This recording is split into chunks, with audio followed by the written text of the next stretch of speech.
Hey everyone, Robert Ferringo of Doc Sports here with the number 9 team on my NFL Power Rankings countdown, the Miami Dolphins. Look, this one's pretty basic, right? It all comes down to one player for the Miami Dolphins. Tua Tagovailoa, I'm sure I butchered that, but we'll just call him Tua like everybody else, right?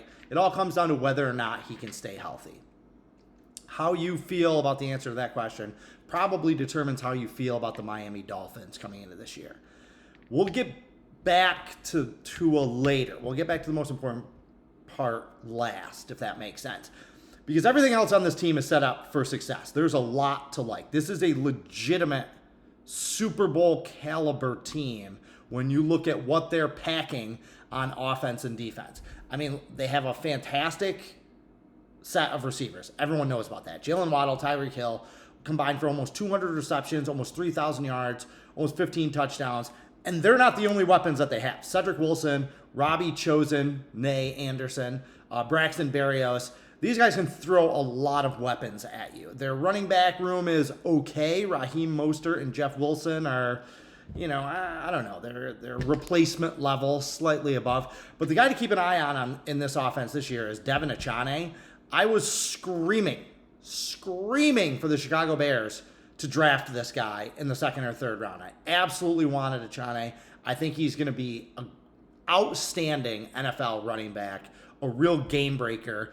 Don't be surprised if by mid-season Achane is the starting running back for this team. I really, really have high hopes for him. I think he's going to do really well in Mike McCarthy's offense. Now, the problem here is the offensive line, right? People talk about Tua and the concussions, but part of the reason he was taking all those hits and getting those concussions is because Miami's offensive line is mediocre at best. I think Pro Football Focus had them ranked number 17th in efficiency. That still seems a little bit generous. They were number 25 in rushing. They were number 31 in rushing attempts. They didn't run the ball well, and they didn't run the ball a lot, so that's going to put more pressure on your quarterback. Now, getting to Tua, he's 23-13 in his 36 career starts, but he just can't stay healthy. And I don't think he's going to stay healthy, frankly.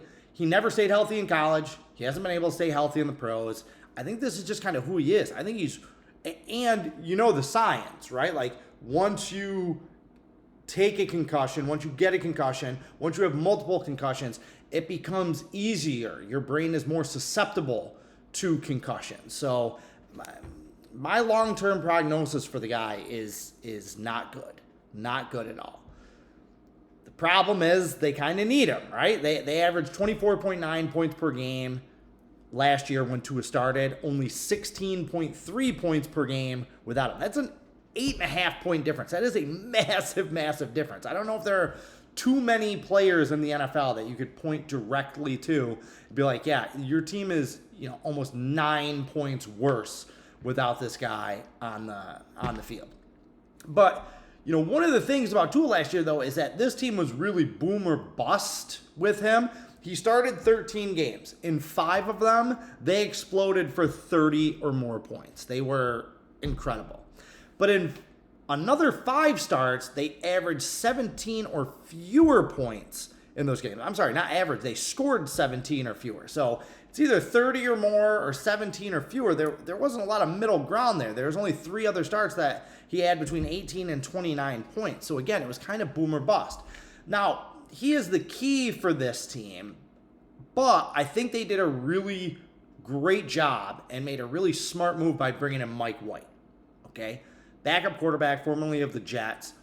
Kind of showed some things, kind of proved that he could be, an intermediate player in this league. The Jets were screaming for him to be the full-time starter last year. Jets fans, people that watch the Jets, he was obviously better than Zach Wilson. And the key is, with that many weapons around you, the quarterback doesn't have to be great, right? Just don't turn the ball over and don't get concussed. That's basically the Miami Dolphin quarterback job.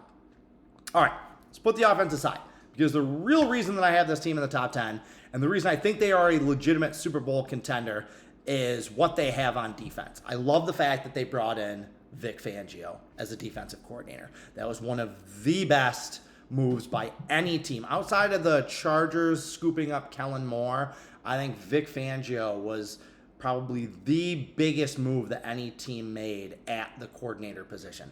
All this guy has done is be one of the top defensive minds in the sport over the last 30 years. He has built top 5 defenses in San Francisco. Remember Jim Harbaugh, San Francisco, going to the NFC Championship 3 times? Yeah. Chicago took the Bears, completely renovated that team. They've been in a 4-3 defense for 30 years, shifted them to the 3-4, top 5 defense. Khalil Mack at the height of his powers. And Denver. They had a top 5 defense out in Denver. Okay, he failed as a head coach. He is still a fantastic defensive coordinator. And he has a ton of talent on this Miami roster to work with. Raekwon Davis is a beast at nose tackle. Christian Wilkins, fantastic. Emmanuel Ogbah, looking for a bounce back year out of him. I would absolutely expect that. The key to the 3-4 is the linebackers. Miami is stocked with linebackers. Bradley Chubb, David Long, Jerome Baker, Jalen Phillips. 2 of their backups, Duke Riley and Andrew Van Ginkel, they would be starters on a lot of teams in this league. They're not high-end players, but that's fantastic depth to have at one of the most important positions in the 3-4 defense. It's a shame that Jalen Ramsey got hurt. That secondary was set up to be special. Xavier Howard is a Pro Bowler. Javon Holland, Brandon Jones, both entering their primes. They are set in the back end. Now, Miami was only number 31 in the league last year in takeaways. They only forced 14 turnovers. That's not good enough. That's the reason they were -7 in turnover differential. But again, this team made the playoffs. They made the playoffs with a -7 turnover differential. Let's say they flip that and go to +5 or something like that. I think they could make an even bigger jump. But let's just say that 12 turnover difference, that could be 2 more wins on a season.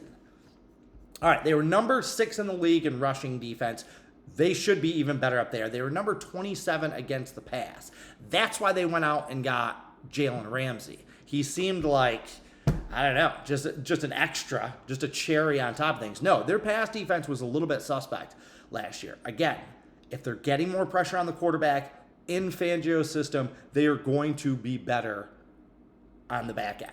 I am convinced of that. And if you give this offense with the weapons they have and with Mike McCarthy's genius on that side of the ball, if you give that offense a top 10 defense to work with and a team that's generating more turnovers, Miami could be the best team in the AFC East. It absolutely would not surprise me. I think the East is the second best division. This could be the best team.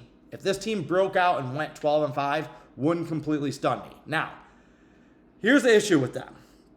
Their schedule is brutal. All the AFC East teams have really tough schedules. They have to cross over with the NFC East, which sent 3 teams to the playoffs last year and has Dallas and Philadelphia, 2 of the better teams in the NFC. They also have to cross over with the AFC West. That means West Coast travel. That means games against Kansas City, games against the Chargers, game against Denver. So nobody in the AFC East has an easy schedule. Miami starts the season with 3 of their first 4 games on the road. That one home game against a very good Denver team. That's tough. Their week 1 game against the Chargers, I think, is the best game on the board from a fan's perspective, not from a betting perspective, but just in terms of which game am I excited to watch. That Dolphins-Chargers game is as good as it gets. That's a tough game to open up the season. Also, 3 of 4 games on the road in September mitigates some of Miami's home field advantage. You know, it's hot, it's humid, it's muggy down there in South Beach in September. Miami has a big advantage when teams have to come visit them early in the season. They're not going to have that because 3 of their first 4 on the road. Now, that pays off with 4 of their last 5 games at home. No cold weather games for Miami, right? And you can build momentum. They have 3 straight home games in December against the Titans, the Jets, and the Cowboys. Build some momentum there. That's the stretch drive, right? And they get to play a lot of those games at home. So, look, Miami hasn't made the playoffs in back-to-back seasons since they made it 5 straight times from 1997 to 2001. Those were the Zach Thomas years, right? Looking at them, are they going to do it again? Their season win total is set at 9.5. You know what I think about playoff teams? Half of them don't make it back the next year. Despite all of that, despite their tough division, I would play the over here. This isn't one that I'm going to bet personally, but if you ask me where to pick, I would pick the Dolphins on the over. And it's not about Tua. It's about Fangio. It's about defensive improvement. It's about the talent that they have on offense. It's about the fact that they have what I think is a capable backup in Mike White. If Tua stays healthy, that's the icing on the cake, I think. I just think this is a really good team from 1 to 53. I think they have a real chance, a real threat. I think a better value bet, because of the plus money, would to bet them to win the AFC East rather than playing on the season win total. But gun to my head, ask me what I think about the Dolphins this year. I would take them over 9.5 wins. All right, that's it for the Miami Dolphins. Be sure to check back tomorrow for the video on my number 8 team in my NFL power rankings. In the meantime, go to docsports.com for all your handicapping needs. Carpe diem, and good luck.